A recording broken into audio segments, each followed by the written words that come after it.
Hi, I'm State Senator Pete Lucido. I'm here with Dr. Rebecca Copf, and we're at the Capitol today.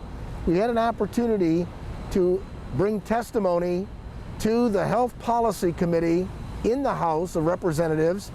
And Doctor, what was it that we wanted to bring to let the House members know that the information so that they get a full, robust discussion in regards to COVID patients and non-COVID patients in nursing homes? The most important thing is that they have to realize the importance that by bringing in COVID positive patients, you're increasing the risk of spreading it.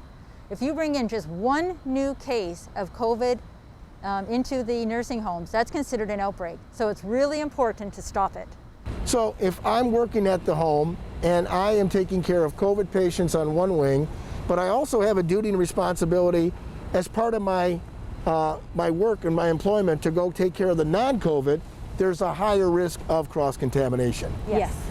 In regards to somebody who's lived at the home that gets COVID, that goes to the hospital and tests positive, do you see a problem with putting them in another facility, because that is their home, but just temporarily putting them in a facility for 14 days so that we know that they're negative and then reuniting them back at their home? Sometimes if you can't handle it and you can't secure the isolation to provide, it's better to move one patient rather than infect. It's best to move one rather than infect the rest at the nursing home. So today, we are the only state that still allows this COVID and non-COVID to reside together. Why do you think the other states, and I think you know who they are, do you want to name those states?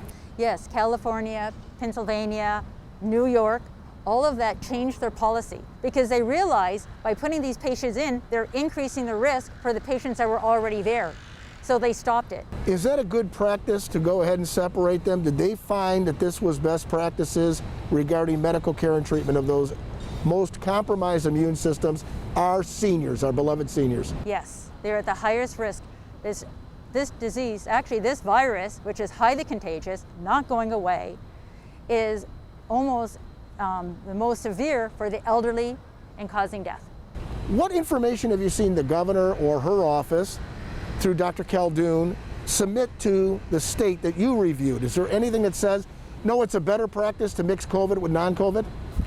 No, actually I reviewed some of the articles that came out from June 25th, as well as I was reading the CDC. And the one thing I can say is that the information is changing continuously as we find out more and more about the infection, like how long do we keep them in isolation?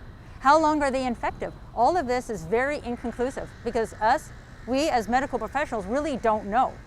So when they're making recommendations, they're just doing general. They're using your PPE, trying to separate them. But in actuality and reality, can you really do that? These patients require a lot of care. By the passing of this bill, do you believe, based on your medical experience and background, that we have a better chance of saving lives? Yes, So definitely. And I want to thank you for coming up, testifying not only in the Senate, where the bill has now passed out, even with bipartisan support, but also now in the House, bringing that experience, that knowledge, and at least giving these seniors a chance